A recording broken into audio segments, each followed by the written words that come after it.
Thank you. Good morning, everybody. Thank you all for being here. I'm Dr. Christina Pardo. I'm on the board of Life of Hope. On behalf of Life of Hope, I would like to first thank Christa Ray, Brooklyn High School, our partner here. We have the president of Christa Ray here in presence, Bill Ford, the principal, Bob Cartel, the chair, Bill Henson as well, John Infernitro. Would like to thank Life of Hope, our executive director, Porras Luxama, Father Juan Luxama, who is the founder and board chair, our community at large, all of our volunteers and staff, Fritz Augustine, who helped us get ready for this today, our volunteers, our staff, our family that we serve. It's a pleasure to welcome you to Life of Hope, where we strive to be the central hub of hope, access, and prosperity for youth and immigrant families here in Central Brooklyn. Here at Life of Hope, we educate, empower, and bring equity directly into our communities. We know that there are no single issue problems, and we look to bring all of the services and access and needs directly into our community. It is with privilege that we're able to partner with the Madam Governor and the New York State Department of Health to bring vaccine access directly into the community. We know that bold action is needed past that for our community, and we look forward to partnering with the governor on that to be able to bring food into houses, money into pockets, job, and address all the needs that the community needs, because people are suffering. The COVID pandemic has hit our community harder than others, Black and brown communities.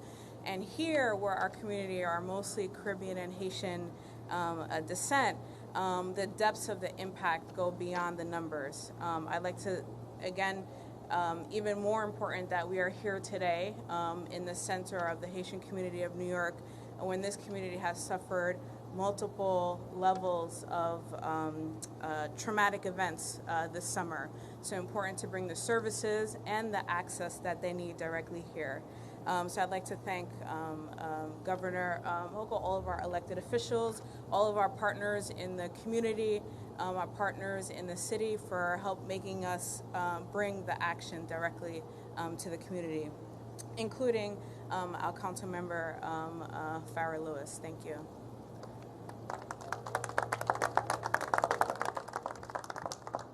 Thank you so much, Dr. Pardo.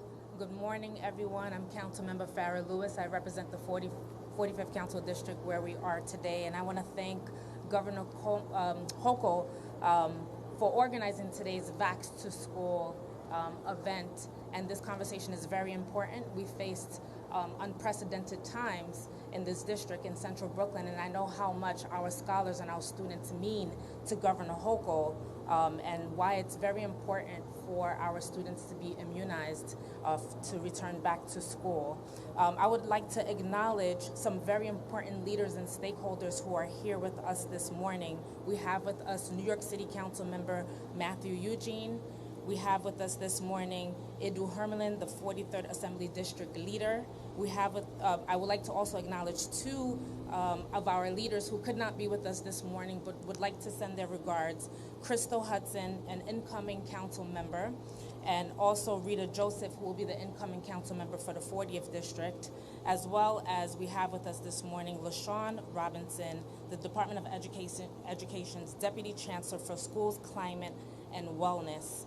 It is very important that we encourage parents to make sure that they vaccinate their children.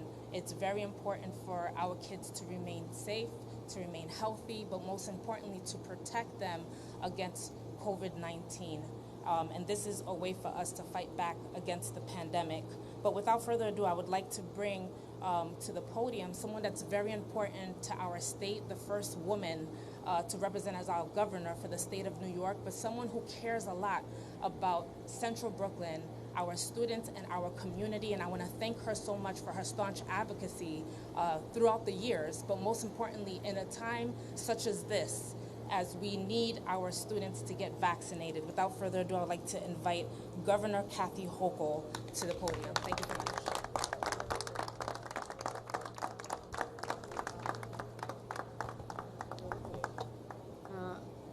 Thank you very much. Can you hear me today? That truck's a little loud. Who brought that truck? All right. It's not my fault. Blame Metrovision. Dr. Christina Prado, first of all, to you and the family at this Life of Hope facility. It's so extraordinary the work that's done here. Over 15 years ago, some members of this community came forth and said, our immigrants in Central Brooklyn need special attention. Let's give them a home to come to. Let's take care of their basic needs. And what has gone on in this 15 years is that you've taken care of people sometimes in their darkest hours. And for that, on behalf of all New Yorkers, I want to say thank you to you as the director, but also everyone who's part of this family. Let's give them all a round of applause. Councilmember Farrell Lewis, we've seen each other many times, and Councilmember Matthew Eugene, we've saw each other at a gun event, anti-gun event a couple weeks ago. Thank you for your leadership, both our council members. Also, Nick Perry, who is represented by Monique Waterman, is here, and I spoke to the assembly member yesterday. He's recovering right now. He'll be fine in a couple of days, and I want to make sure we acknowledge his great representation of this district. Joined by also a friend of mine, neighboring Senator Prasad, who will be giving a few remarks to close up the event here today. We're here for one reason. One reason. That's to protect our children. And I come at this as a mother who knows from the second you first hold that baby, you are hardwired to do everything in your power to protect them. It's that simple. And it's the first time you put them in a car seat, the first time you tell them not to run into the street, you make sure they have a bike helmet on, you make sure they're wearing their seat belts, and as they get older, you make sure that they're safe when they leave the house, and you impart to them all the knowledge you have as an adult to this child on what it takes for them to stay alive and to stay safe. And that's why it was an important priority of mine as we knew our children were heading back to school in my first day as governor. 4 weeks ago today, seems a little longer, 4 weeks ago today, I announced a universal mask mandate, which seemed like a simple issue, ends up being fairly controversial in some circles, but it doesn't matter. Those masks are like the seatbelts. They protect your children. And I'm glad there's been incredible compliance, and to our education leaders, the principals of the various schools that are represented here, I thank them for enforcing this to make sure our kids are safe. We also work closely with our schools to prioritize in-person learning. Remote learning, interesting experiment, it ended up being a disaster. Yes, it was a better alternative than nothing, but we know we need our kids back in a classroom so they can make up for the lost year and start feeling that sense of normalcy that was long denied our children. And many of them ended up having hopefully short-term and not long-term impacts on their own mental health because of that isolation and separation. But we had an opportunity back in May when 12 to 17-year-olds were authorized by the CDC and ultimately New York State to be vaccinated. Now this goes back to May. This tool has been out there for months, knowing that kids would have the summer, they'd be back in school in the fall, and there was a vulnerability created. And maybe back in May, people thought, well, the virus is almost over, my child doesn't need it, we're gonna get through this. And then the Delta variant just skyrocketed, the number of cases because of the Delta variant. And as you're seeing cases all over America, the children are the ones getting sick. It's like putting your kids in a car on a busy highway with no seatbelt, a young, inexperienced driver, and saying, good luck, you're out there. Good luck, I'm sure you'll be fine. We as parents cannot do anything to endanger our children. And keeping them unvaccinated during a global pandemic, which is not over yet, my friends, is something I can't comprehend as a parent. And I'm calling all parents to understand that, yes, more time, if you needed more time to make sure that it was safe, to see other people had gone forth, look at your own state. We have over 13.5 million people vaccinated with at least one dose, 12 million with both doses, and many, many young people. But our numbers for this age group, about 54% statewide, and I know they're lower in this zip code. So to increase the vaccination rate, I'm appealing to people personally, but I'm also, we're hitting the road. We're taking vans out there. I announced a couple weeks ago, we announced a Vax to School campaign. And we're targeting the communities with low vaccination rates among young people, particularly communities of color. And we set up a web page for parents. We set up all kinds of information. And I also said we're going to bring pop-ups. We'll make it so easy on you. And that's what you see behind me. And I want to thank our friends here on the ground for being willing to host this.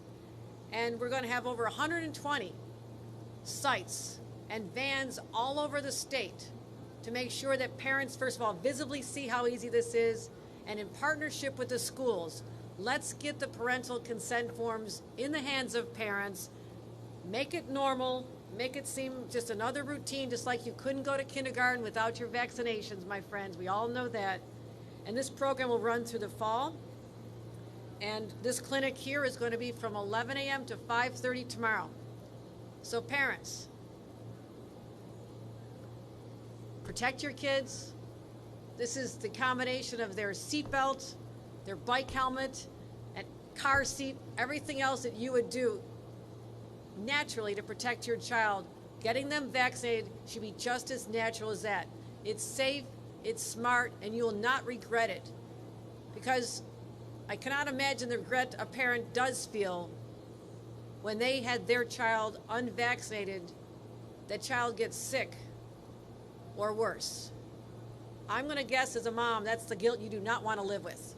So I encourage you, be smart, come down here, visit our websites, check it out, and I thank everybody who's making sure the school environment's safe, from the principals, administrators, and the teachers who've gone back and been vaccinated themselves. I hold you out as heroes for what you did last year remotely, and for the passion that you bring to your jobs to make sure that all these children, particularly here in New York, because those are the ones I'm concerned about, that they have a best shot at a healthy life, and that we all get through this pandemic together. And it starts in neighborhoods right like this in central Brooklyn. I want to thank you to the media. Thank you for getting the word out. We need your voices. We need you to ramp this up and let people know that it's not too late. You can still do this. The vaccinations are available, they're free, and they're right here on the ground. Thank you very much. And with that, I'd like to introduce a great friend of mine, partner in government, Senator Roxanne Persaud.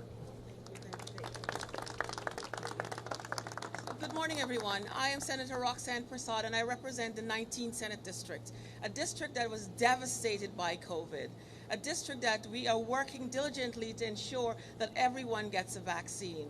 Thanks to Governor Hochul for bringing the mobile units across our districts so that we have access to the vaccine. No one can say, oh, it's too far for me to go. It's right outside of your doors. I thank the schools for allowing us to bring the mobile sites to their facilities so that parents, when they bring their kids off to school, they come right into the van to have the kids have a vaccine. Remember, kids 12 to 17 years old must have parental approval before they receive the vaccine. The vaccines are safe. Do I have horns on my forehead? No. In March, I took the vaccine. I have nieces and nephews who've taken the vaccines. They're 12 and over, and they've taken the vaccines. The vaccines are safe. So I encourage parents to have their kids vaccinated. The first day of school, I was at school, and the teachers were there in their superhero outfits, encouraging the kids as they were coming back to school. That's what we want to see more of. We want to see more kids back in our school facilities. And for us to do that safely, we encourage parents to have your kids vaccinated. Remember, the vaccines are safe, and it's for our community's best interest. So again, thank you for getting the word out. And remember, Vax to School is about our community's safety. Thank you all very much. Any questions?